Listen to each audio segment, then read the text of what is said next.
This is the end of the beginning. Welcome to today's show. This is another important video for anybody out there who's doubting that this fire wasn't created by our own government. I want to discuss what I mentioned in an earlier video, if you saw it, the potential of a smart city. Now, think of this perspective, and I'm going to show you some stuff. There's an article from 2018 from the World Economic Forum that I used in a previous video. And that article is about Hawaii having plans to be the first U.S. state to run entirely on clean energy. And there's another article from the World Economic Forum that talks about our alliance is creating smart city governance, okay? They aren't going to be able to build smart cities unless they destroy the cities first, because they have to run out the small business owners who are not going to be on board or comply to their smart city nonsense. Their smart city is going to limit productivity, even though they pretend like it's going to increase it. And people don't want to be on board with it. They don't want to be forced into this stuff where they're monitor and track how much carbon you use at your work. This is all what their plan is, so they can shut you down and control you as they please, like in China. So, that being said, I'm going to get into all this stuff about Hawaii and the plans to be the first U.S. state to run entirely. I'm going to get into the smart city. This is all stuff you need to see, because we all know the World Economic Forum are the ones pulling the strings. Right? So if we know that when we see a fire like that, then the second that we hear that the plans are to bring in a smart city, you'll know why it was done. Lahaina is not a huge city. It's very small. It's more of a town than a city. But it's all small businesses. It's small restaurants. It's small art galleries. It's small souvenir shops. People, when they go to Maui, go there for that reason. They couldn't destroy somewhere like Honolulu. And we had the governor of Hawaii, who happens to be go by the name of Josh Green. You can't make it up, right? Green is in green energy. Who was just at the United Nations 2 months ago talking about Hawaii and being the first state to be 100% sustainable. Take a listen to this guy. Governor Josh Green touted Hawaii's sustainability accomplishments at the United Nations Economic and Social Council in New York City. The governor was the keynote speaker in the forum that included more than 40 presenters from around the world. Green pointed out that Hawaii is in a unique position as an island state and has tried to lead the way in promoting renewable energy. We tried to lead on energy and climate. We were the first state to mandate 100% renewable energy for electricity. So it's, again, an opportunity as a small state with technically a small footprint, but we do punch above our weight a little bit because of our position in the Pacific. Speakers were invited to help implement the United Nations agenda for sustainable development goals in 2030. So that's Governor Green. I mean, this is how in our faces this stuff is, right? It's about green energy. It's the green plan. Governor Green was just put in place in 2022. And less than a year, this happens. He's already just been at the United Nations 4 weeks ago. He was there 4 weeks ago. July 12th and July 19th. He was, through the 19th. That's when he was there. Okay? And he's talking about this stuff. Now, then we have to look at what a smart city is, because a lot of people out there don't understand that it's an enslavement city. They see all this tech and they're like, that's high tech. That's really neat. And one of the things that's going on in our country, you probably hear all these stories, right? Oh my goodness, Oregon's going to crap. San Francisco's going to crap. New York's going to crap. That's done by design. That's done to weed out business owners, to make them leave. They need to build smart cities. They're not going to be able to torch every city, so they need to destroy them economically. Look how many businesses have gone under in San Francisco. Malls going under, street stores going under. San Francisco is a hub. It is filled with rich people. Okay, so this is done by design. We know big tech runs not only out of California, they run out of San Francisco, Twitter, etc. So this is done by design. The World Economic Forum, their whole goal, our alliance is creating smart city governance, okay, which is control, right? Which means you don't leave the city, you stay in the city. Where you go, we say you go, right? You think this is all coincidental? I guarantee you that they're going to come out and they're going to announce when they start with the rebuilding plans for Lahaina, that Lahaina is going to be the first U.S. city that's a smart city. And it makes sense that they would choose Lahaina, one, because it's small compared to doing it in the Midland, and two, because it's not in the continental U.S., okay? It's over in an island. So they're not going to be heavily monitored. It's pretty liberal over there.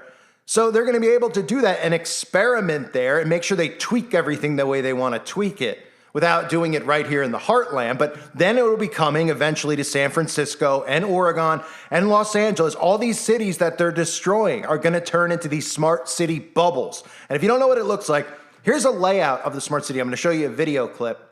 And keep in mind, this is them talking about it happening in Toronto, because of course we know the same thing is happening up in Canada with Trudeau, who is a World Economic Forum puppet, who is in the, the global leadership groups, the youth groups, et cetera, who's been groomed from a young age to destroy his country, to give it the globalist image now, which would be a smart city. Take a look at this hell on earth. Does this look familiar? Sitting in gridlock traffic, rushing from work to appointments, going to be late for dinner again. The road rage kicks in.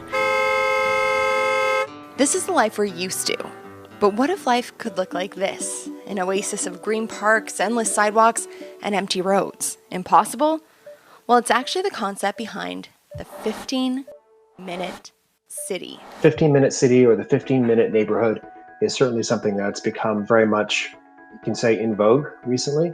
Paris is working towards it, so is Barcelona and Portland, and now Vancouver also has a plan in place. Big new move number one was that we build a city where, for all residents in the city, 90% of your daily needs are within a walking distance. When I put the closest grocery store in my GPS, it's more than a 30-minute walk away. But in a 15-minute city, I could walk to the grocery store, post office, doctor's appointment, gym, hair salon, dentist, you name it, all within, you guessed it, just 15 minutes.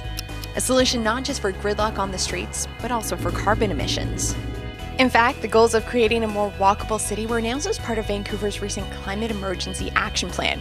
And the Vancouver Plan and Project team are already in the process of figuring out what neighborhoods should look like and how to translate that into land use strategies. Just look at your neighborhood and look at your walk score. The walk score actually just tells you how many good things you're a short walk from. Where we get really low walk scores are in the parts of the city that are largely suburban. And so there's some sections where, single-family homes are really far from a lot of retail. And in those areas, the actual answer is to deliver more of those commercial services to them. The Plan and Project team will be addressing council with options as early as July, and they'll also have some pilot project ideas. But for this plan to really work, you don't just need to change the city. To meet the environmental goals that the country, the province, and the city have committed to repeatedly, is to change behavior. So in Vancouver's latest Climate Emergency Action Plan, they announced new incentives to drive less, like connecting cycling and walking networks citywide in hopes that 80% of trips by 2030 will be made either by foot, bike, or transit. They also announced disincentives for driving, like implementing transportation pricing in the Metro Core and creating a carbon pollution surcharge on residential parking permits. But all of this takes some time. Cities change slowly over time because you actually have to build them. The team says they're looking at how to move Vancouver towards this vision over the next 30 to 50 years.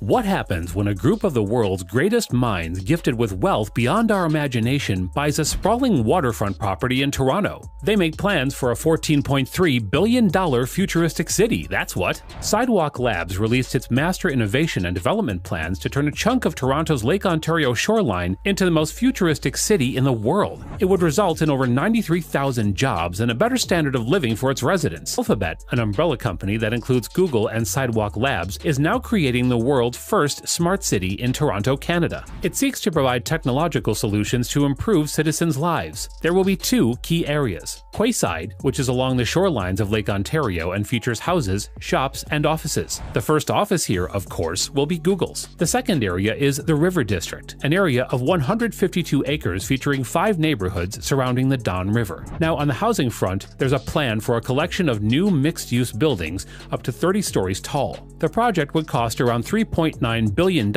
and would use mass timber and modular components made in a local factory owned by Sidewalk Labs. To get around, the city will have a $1.2 billion light rail extension, which would connect the neighborhoods to mass transit before the new residents move in. It would cut down on the need for residents to own a car, and it would be safe and affordable. Canada is known for its somewhat overwhelming winters. You've heard the jokes. Well, the hyper-local weather sensors would detect an oncoming snowstorm and heat up the snow-melting pavements. It would keep the streets clear for pedestrians and cyclists, as well as autonomous delivery robots. It's all going to be connected, heavily monitored, and pretty much self-regulating. Wi-Fi would be available for everyone throughout the city for free, and sensors around the area would collect data on the energy usage, traffic patterns, and much, much more to ensure you as a resident lead the most comfortable life possible. What's more, the city is going to be climate positive, aka netting a sub-zero carbon footprint. But we already expected that, right? In Toronto, Sidewalk Labs shows a picture of a world with intelligent pay-as-you-throw garbage chutes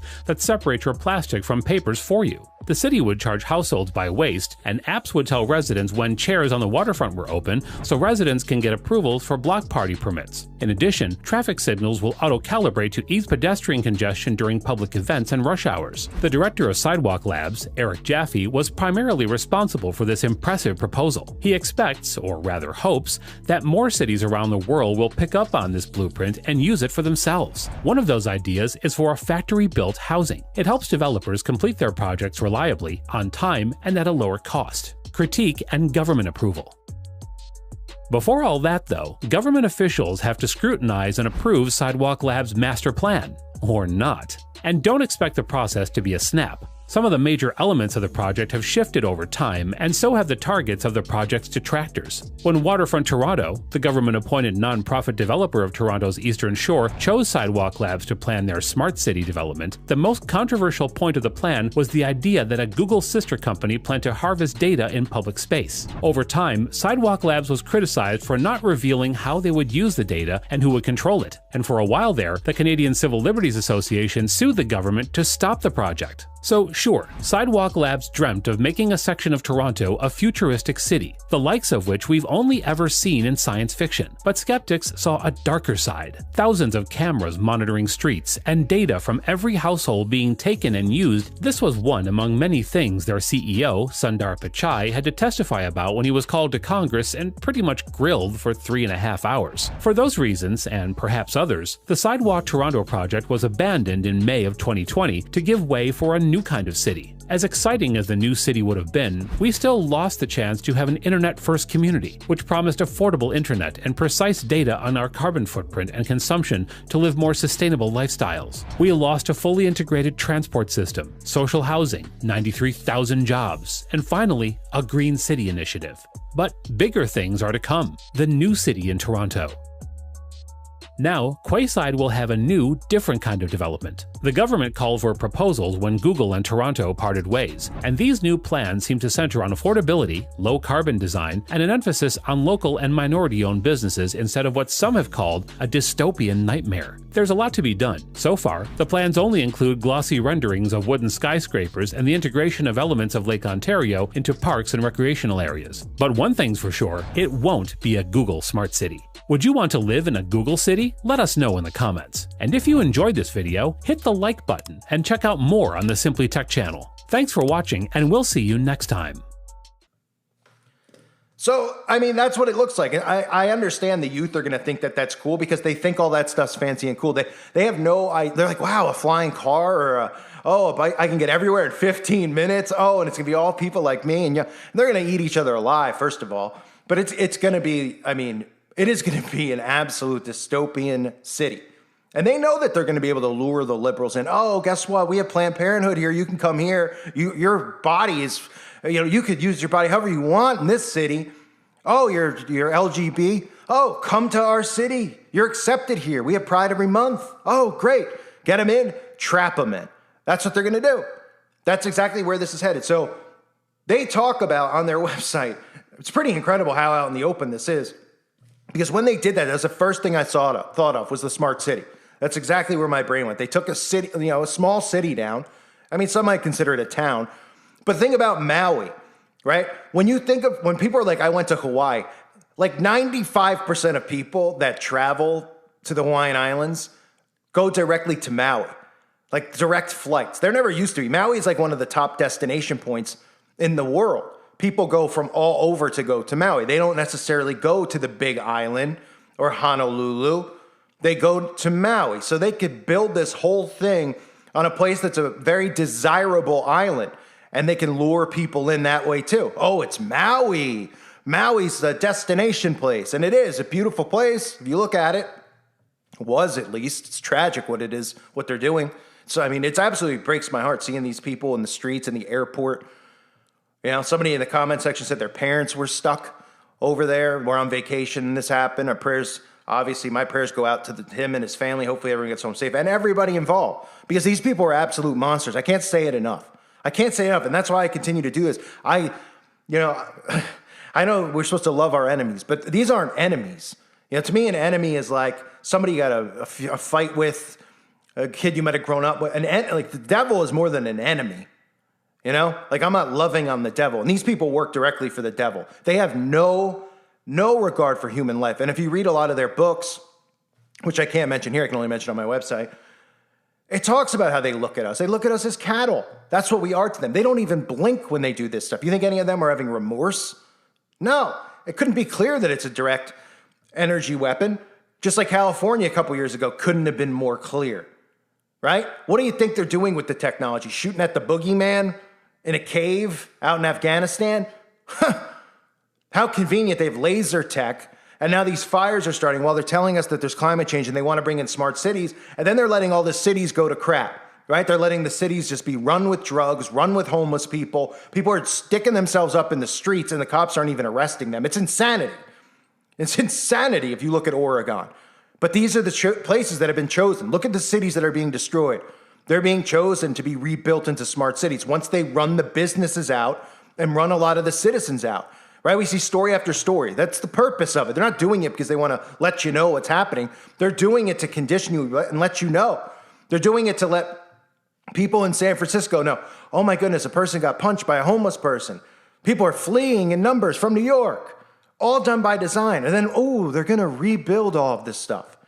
And conveniently, the World Economic Forum, who has their hand in all of it, because all the world leaders go there and meet and they all kiss Claus's rear end, they're like, we're an alliance for smart cities, governance. And people, smart city governance, which means ruling over you, which means this group, which has not been elected by anyone, is bringing in smart city governance to rule over, to control. Oh, your house has a smart meter. Wow, that's great. I could turn off the air from my phone. Yeah, but guess what? Big Brother could turn off the air whenever they want, from wherever they are, because you've reached your carbon emission limit. It is going to be an open prison, like I mentioned. And it's not a coincidence. I don't think that they chose this place. And then we have, the article about Hawaii planning to be the first U.S. state to run entirely on clean energy. Well, to run entirely on clean energy, you would need to have smart cities to be entirely clean, right? So that's what the plan is. And the World Economic, oh, that's great. And this guy's at NATO, meeting with the people behind the New World Order. At NATO, oh yeah, we're so proud to be, we're a little giant. Well, how convenient that they chose a small little island like that, but it happens to be one of those popular places in the world. And all the people, all the businesses there, what they burned, it's almost they strategically went around like the strips of hotels, right? Like there's nothing of like the hotels, like the Hyatt, the Marriott, really expensive hotels in Maui getting torched, because those guys are one of them. But they took down a small little city there that was only filled with small business owners. That's it. Nobody there was a big giant tech company or a big business. It was just all little guys, all innocent people who were trusting in their government to protect them, when in reality their government has been plotting against them and distracting them for years and silencing people like me from trying to get the truth out. Pray for these people in Maui. Keep your eye on this story. I guarantee you, I don't ever say that too often. I say, well, that's what I'm thinking. I guarantee you, this right here, they'll come out in 4 weeks. It'll probably be, BlackRock. I don't think they'll do BlackRock again after what they just did with Zelensky, but they'll come out, some corporation, they're going to help rebuild Lahaina, and you could help rebuild it too, and Claus will help rebuild it too. And they're going to build it into a smart city. So it's all updated with clean energy, and it's a great place to be. And nobody will think twice about the fire that just happened, because nobody can comprehend how wicked these people are. But the Bible tells us how wicked they are. They're beyond wicked. They're beyond comprehension. And like I said in another video, all one has to do is think about what these people do with the little ones to realize this is not out of the possibility of them possibly doing. It's not even they wouldn't even blink over this compared to the stuff that they do with, infants. So I can't even get into it. It makes me so sick. It makes me angry, as you can tell by the sound of my voice. But that's what a smart city looks like. I've obviously covered this before, but I think this is what the plan is. And I could be wrong. I hope I am. But, well, I hate to say I know I'm not, but let's be real. This is becoming very, very obvious what they're doing. Agenda 2030, okay, we're almost there. Turned into Agenda 25, well, we don't know if they really meant that or it didn't come out of Claus's mouth. I think it came out of some other puppet's mouth. But we know part of it is to implement smart cities all over, okay? And that means to destroy first, order out of chaos, right? Ordio chaos, however you say it. Divide and conquer. All things happening right in front of everyone, but nobody sees it. They're too distracted, waiting, hoping for Trump while this destruction goes on. Oh, Hunter Biden's laptop. Men have babies. Let's talk about it today in Congress. They wouldn't even address this type of nonsense 5 years ago. You would have got thrown out of Congress. Well, maybe not 5, 10 years ago. If somebody came in and was like, can men have babies? And they're like, yes. That's the ultimate. Oh, it's unbelievable. And nobody sees the destruction and the chaos going on around us. But everybody feels it, I'll tell you that much. I could tell that everybody that I talk to feels it. I thank you guys for being here. Please make sure you sub to my backup channels if you haven't. And again, there's always Patreon if you want to support this work. I try to work really hard on the channel. It sucks what they've continually done, but it's nobody else's fault. It's just them. It's just Satan and his minions who can't even put up a fair fight in this spiritual war, which just proves what a coward they are and Satan is, that they can't put up a fair fight where people could have a choice to believe, what someone like me is saying or what they're spewing out of their mouths on the television set.